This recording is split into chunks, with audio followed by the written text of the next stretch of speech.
अध्याय 10 दाहस्थ संचय कर्म वर्णन। गरुड़ जी ने कहा, हे विभो, सुकृति पुरुषों के देह के दाह का विधान कहिए, और यदि उसकी पत्नी साध्वी हो तो उसकी महत्ता भी कहिए। श्री भगवान ने उत्तर दिया, हे गरुड़, सुनो, मैं सब औधर्वदेहिक मरने के पीछे के कर्म को कहूंगा, जिसके करने से पुत्र पौत्र आदि पिता के ऋण से मुक्त हो जाते हैं। दिए हुए बहुत से दान से कोई तात्पर्य नहीं। पुत्र उस दान का विचार ना करके माता पिता की अंत्येष्टि करे, जिससे पुत्र को अग्निशोटम यज्ञ के समान फल प्राप्त होता है। माता या पिता की मृत्यु के पश्चात पुत्र शोक को छोड़कर अपने सब पापों को दूर करने के लिए भाई बंधु समेत मुंडन करावें। माता या पिता के मरने के पश्चात जिस पुत्र ने मुंडन नहीं कराया, वह संसार रूपी समुद्र को तारने वाला अपनी आत्मा से उत्पन्न पुत्र किस प्रकार हुआ। इसलिए नख छेदन और कांख के बालों को छोड़कर मुंडन अवश्य कराना चाहिए। इसके पश्चात बांधवों समेत स्नान करके धौत वस्त्र धारण करें। इसी समय ताजा जल मंगवाकर मृतक शरीर को स्नान कराकर फिर चंदन माला आदि से अथवा गंगा की मृतिका से शोभित करें। नवीन वस्त्रों से उसे ढांक कर दक्षिणा समेत पिंड देवें। नाम और गोत्र का उच्चारण करके अपसव्य यज्ञोपवीत दक्षिण कंधे पर धारण करने को अपसव्य कहते हैं। हो संकल्प करें। मृत्यु स्नान में मृतक नाम के साथ शव त्याग कर पिंड दें। उस पिंड से भूमि तथा उसके अधिष्ठाता देवता प्रसन्न होते हैं। दूर देश में मृतक के नाम के साथ पांथ शब्द जोड़कर पिंड दान करें। उस द्वार पिंड से भूतों की गणना तथा अशुद्ध स्थान के दुर्गति प्राप्त जीव बाधा करने को समर्थ नहीं होते। उसके बाद प्रदक्षिणा करके पुत्रवधू आदि के द्वारा उनका पूजन करना चाहिए। तब पुत्र को कंधा लगाना चाहिए और उसके पश्चात बांधवों को कंधा लगाना चाहिए। पिता को कंधे पर रखकर जो पुत्र शमशान तक जाता है, वह पुत्र प्रत्येक पग पर अश्वमेघ यज्ञ का फल प्राप्त करता है। पिता द्वारा लाड़ प्यार से पाला हुआ पुत्र कंधे अथवा अपनी पीठ पर अपने मरे हुए पिता को शमशान ले जाता है। तत्काल वह उस ऋण से छूट जाता है। उसके पश्चात आधे मार्ग में भूमि को शुद्ध करके शव को विश्राम करावे। उसके बाद स्नान कराकर भूत नामक उस प्रेत के लिए पिंडदान करावे। इस पिंडदान में से अन्य दिशा में रहने वाले प्रेत, पिशाच, राक्षस, यक्ष तथा प्रेत गणादि अग्नि को समर्पित करने के योग्य उस शव को अयोग्य करने में समर्थ नहीं होते हैं तथा शमशान में ले जाकर उत्तराभिमुख रखें। इसके पश्चात देह जलाने के लिए भूमि का शोधन करें। भूमि झाड़कर और गोबर से लीपकर कुश से रेखा खींचकर बीच में अनामिका और अंगूठे से थोड़ी मिट्टी उठाकर जल छिड़कें और विधि पूर्वक अग्नि स्थापित करें। कर्व्याद नामक अर्थात कच्चे मांस के भक्षक देव को फूल अक्षत आदि से पूजन कर लोभभ्य स्वाहा इत्यादि अनुवाक वेद मंत्र से विधि पूर्वक हवन करें। तब प्रार्थना करें, तुम भूतों के धारण करने वाले ही अर्थात जगत के योगी, उत्पत्ति स्थान हो और भूतों के पालने वाले हो। इसलिए मरे हुए इन संसारिक को तुम स्वर्ग ले जाओ। इस प्रकार ऐसे अग्नि की प्रार्थना करके वहीं चंदन, तुलसी, पलास तथा पीपल की लकड़ियों से चिता बनावें। हे गरुड़, उस प्रेत को चिता में रखकर वहां चिता में शव के हाथ पर उसके नाम के साथ प्रेत लगाकर 2 पिंड देवें। चिता में छोड़ने पर शव प्रेत तत्वमय होता है। चिता में उस नाम से अथवा प्रेत के नाम से पिंड हाथ में देवें। इस प्रकार 5 पिंड दान के पश्चात शव जलाने योग्य होता है। अन्यथा 5 पिंड ना देने से पहले कहे हुए भूत आदि विघ्न के लिए उपस्थित होते हैं। प्रेत को 5 पिंड देकर पहले लोमभ्य स्वाहा इस अनुवाक से होम की हुई अग्नि को तृणों में लेकर पुत्र अग्नि देवें। जो अग्निहोत्री हैं उनको अग्निहोत्र से लेकर देवें। यदि पंचक ना हो तभी दाह करें। जो लोग पंचक में मरते हैं वे सद्गति को प्राप्त नहीं होते हैं, अतः पंचक में दाह ना करना चाहिए। यदि किया जाए तो दूसरे का मरण होता है। धनिष्ठा के अंतिम आधे भाग से रेवती तक ये 5 नक्षत्र दाह में योग्य नहीं है, और यदि दाह करें तो शुभ नहीं होता। जो लोग इन 5 नक्षत्रों में मरते हैं उनके पुत्रों तथा गोत्र वालों में कोई विघ्न होता है। जिस विधि से उक्त 5 नक्षत्रों में ही दाह तथा उसके सब दोषों की शांति हो, उस विधि को मैं कहता हूं, सुनो। हे गरुड़, मृतक के निकट 4 पुतलों को रखें। वे पुतले कुशा के बने हों और शेष नक्षत्रों के मंत्रों से अभिमंत्रित हों, और प्रेता जयत इस नाम से प्रेत नाम को संपुट करके हवन करना चाहिए। उसके पश्चात उन पुतलों के साथ शवदाह करना चाहिए। पुत्र और सपिंडी के दिन उसकी शांति पूर्वक विधि पूर्वक शांति करें। तिल का पात्र, स्वर्ण चांदी व रत्न, घी भरा कांसे का पात्र, धनिष्ठादि नक्षत्रों के क्रम से दोष की शांति के लिए दान करें। ऐसे शांति विधान करके जो दाह करता है उसे विघ्न नहीं होता है और प्रेत परम गति को प्राप्त होता है। इस प्रकार पंचक में दाह होता है। पंचक के ना रहने पर अकेला ही जलाएं। यदि पत्नी सती स्त्री हो तो उसके साथ जलावें। जो नारी पतिव्रता हो और पति के हित में तत्पर हो और पति के साथ जाना चाहे तो स्नान करें। कुंकुम, अंजम, उत्तम वस्त्र, भूषण से शरीर को सुभूषित करें और ब्राह्मण बंधु वर्गों को दान दें। इसके बाद गुरु को नमस्कार करके घर से बाहर निकलें। उसके बाद देवालय में जाकर भक्ति से हरि को प्रणाम करें। वहां भगवान को आभरण देकर और श्रीफल ग्रहण कर लज्जा तथा मोह छोड़ शमशान भूमि में जाएं। वहां सूर्य को नमस्कार कर और चिता की परिक्रमा करें। तब चिता को फूल की सेज के समान समझकर उस पर चढ़ें और अपनी गोदी में पति को सुलाएं। सखियों को श्रीफल दें। उसके बाद दाह की आज्ञा दें। अग्नि की लपटों को गंगा स्नान के समान जानकर शरीर को जलावें। गर्भिणी स्त्री पति के साथ शरीर ना जलाएं, अपितु संतति को उत्पन्न करके उसका पालन करके तब सती हो। जो नारी भर्ता पति के साथ शरीर को जलाती हैं, अग्नि उसके शरीर को जला देती है, किंतु आत्मा को कष्ट नहीं होता। जैसे धौंकी हुई आग में धातुओं का मल जल जाता है, वैसे ही नारी अमृत के समान अग्नि में अपने पापों को जला देती है।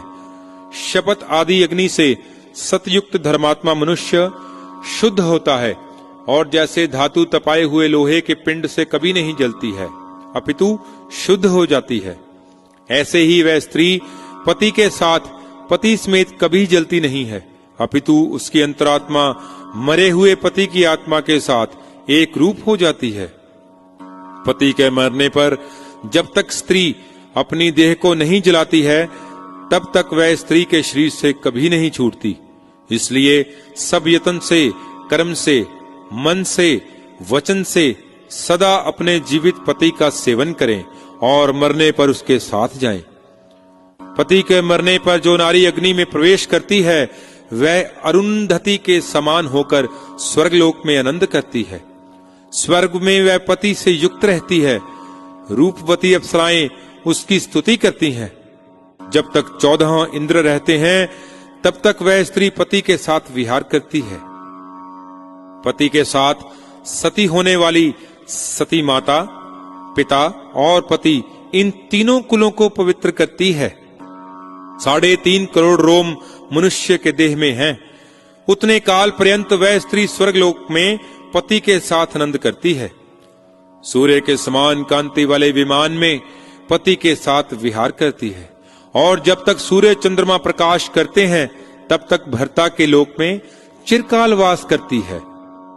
फिर पतिव्रता नारी अधिक आयु लेकर निर्मल कुल में उत्पन्न होती है और उसी पति को प्राप्त होती है। जो विधवा क्षणभर के दाह दुख से डरकर ऐसे सुख को छोड़ देती है, वह मूर्खा जन्म पर्यंत विरह की आग में जलती है। इसलिए पति को शिव जानकर उसके साथ स्त्री अपना शरीर जलावे। हे गरुड़, जो स्त्री सती नहीं है उसे ना जलावे। आधा दग्ध होने पर अथवा पूरा दग्ध होने पर उस मृतक के मस्तक को फोड़ें। गृहस्थों का मस्तक काष्ठ से और यतियों का मस्तक श्रीफल से फोड़ें। मृतक का पुत्र ब्रह्मलोक की प्राप्ति के लिए ब्रह्मरंध्र को भेद कर उसकी इस मंत्र से घी की आहुति दें।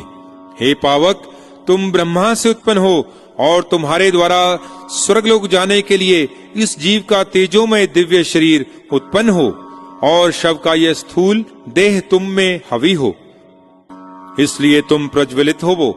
इस प्रकार तिलयुक्त मंत्र सहित आहुति देकर उसके बाद खूब रोना चाहिए, इससे वह मृतक प्राणी सुखी होता है।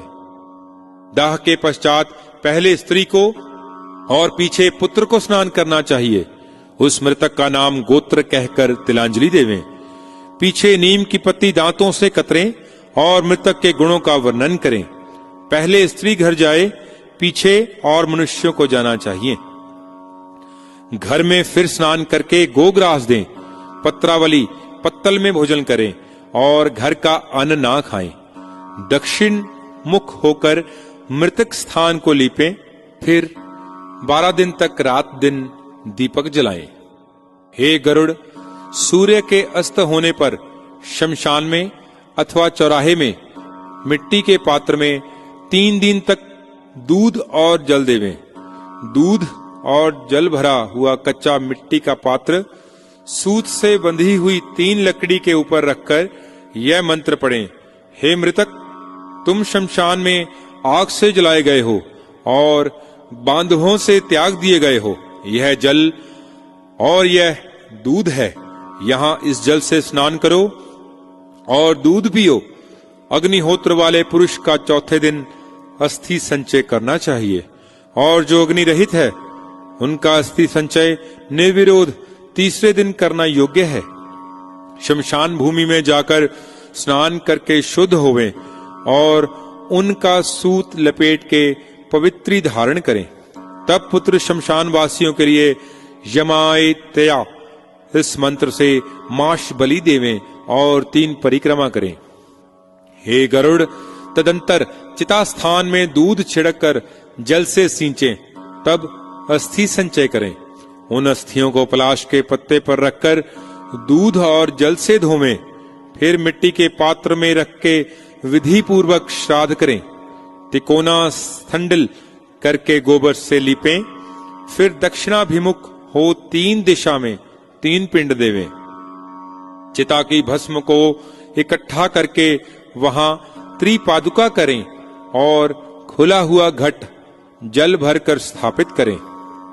इसके पश्चात चावल पकाकर दही और घी मिलाकर विधि पूर्वक जल समेत मीठी बलि प्रेत के लिए दें। 15 पग उत्तर दिशा में चलें। हे गरुड़, वहां गड्ढा खोदकर हड्डी के पात्र को गाड़ दें।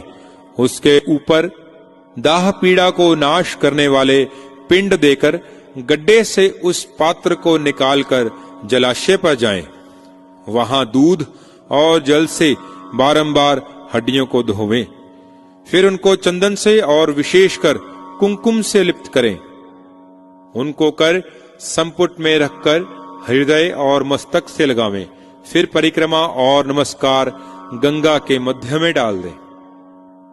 10 दिन के भीतर जिसकी हड्डी गंगा के जल में डूबती है उसकी पुनरावृत्ति नहीं होती। जितने वर्ष तक मनुष्य की हड्डी गंगा में स्थिर रहती है उतनी ही 1000 वर्ष तक वह स्वर्गलोक में आनंद करता है। गंगा जल की लहरों को छूकर पवन जब मृतक का स्पर्श करता है तो उसका पाप शीघ्र ही नाश हो जाता है। राजा भागीरथ उग्र तप से आराधना कर अपने पूर्व पुरुषों के उद्धार के लिए गंगा देवी को ब्रह्मलोक से लाए। गंगा का पवित्र यश तीनों लोक में प्रसिद्ध है। जो मनुष्य पहली अवस्था में पाप करके मर गए, वे गंगा में हड्डी गिरने से स्वर्गलोक को जाते हैं। किसी बड़े वन में सब प्राणियों को मारने वाला कोई व्याघ्र सिंह से मारा गया। वह नरक में जा रहा था। उसी काल में उसकी हड्डी गंगा में गिर पड़ी। तब वह दिव्य विमान पर चढ़कर देवलोक को गया। गंगा ही मुक्ति को देने वाली है। इसी कारण से हड्डी को सतपुत्र गंगा में स्वयं ही ले जाकर डालें और अस्थि संचयन के पीछे 10 गात्र करें। कोई पुरुष विदेश में, वन में अथवा चोरों के भय से मर गया हो और उसकी देह ना मिली हो, तो जिस दिन उसके मरण का संवाद सुने, उसी दिन केवल कुशा का पुतला बनाकर पूर्वोक्त विधि से दाह करें और उसका भस्म लेकर गंगा जल में प्रवाहित कर दें। उसी दिन से 10 गात्र विधान करें और सांवत्सरिक श्राद्ध आदि में वही दिन लेना चाहिए। जो गर्भ पूरा होने पर नारी मर जाए तो पेट चीरकर बालक को निकालकर उसे भूमि में गाड़ दें और उस स्त्री का दाह करें। गंगा के तीर में जो बालक मरे उसको गंगा में ही बहा दें। अन्य देश में 27 महीने तक के बालक को भूमि में गाड़ दें। 27 महीने से अधिक अवस्था के बालक का दाह कर्म करें और उसकी हड्डी गंगा में बहावें। जल का घट और भोजन बालक को देना चाहिए। गर्भ के नष्ट होने पर क्रिया नहीं है और बालक के मरने पर दूध देना चाहिए। पानी का घट और खीर भोजन ही बालक के मरने में उसके निमित्त देना चाहिए। कुमार बालक के मरने पर कुमार को ही खिलावें और यदि उपवीत कुमार मरे तो व्रती उसके निमित्त बालक समेत ब्राह्मणों को भोजन कराएं। वर्ष की अवस्था के उपरांत यज्ञोपवीत समेत अर्थात बिना यज्ञोपवीत हुआ बालक मरे तो उसे खीर व गुड़ से 10-5 पिंड देवें। कुमार का एकादशाह और द्वादशाह सामान्य रीति से करना चाहिए। वृषोत्सर्ग, महादान, शय्यादान आदि कार्य ना करें। पिता के जीते हुए कुमार अवस्था वाले मृतक का सपिंडन नहीं होता है, इसलिए 12वें दिन उसका एकोदिष्ट श्राद्ध कर देना चाहिए। स्त्री और शूद्रों को यज्ञोपवीत संस्कार के स्थान में विवाह ही कहा गया है।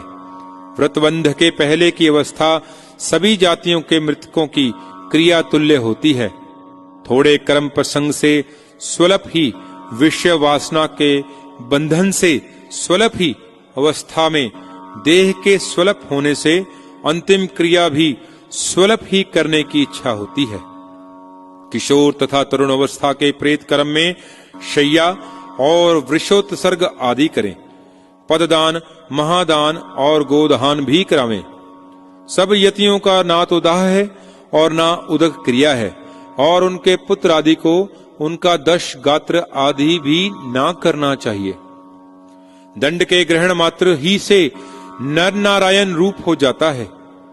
ज्ञानी लोग आत्महत्या के अनुभव से सदा मुक्त रहते हैं, इसलिए पुत्र द्वारा दिए हुए पिंड की अभिलाषा वे नहीं करते।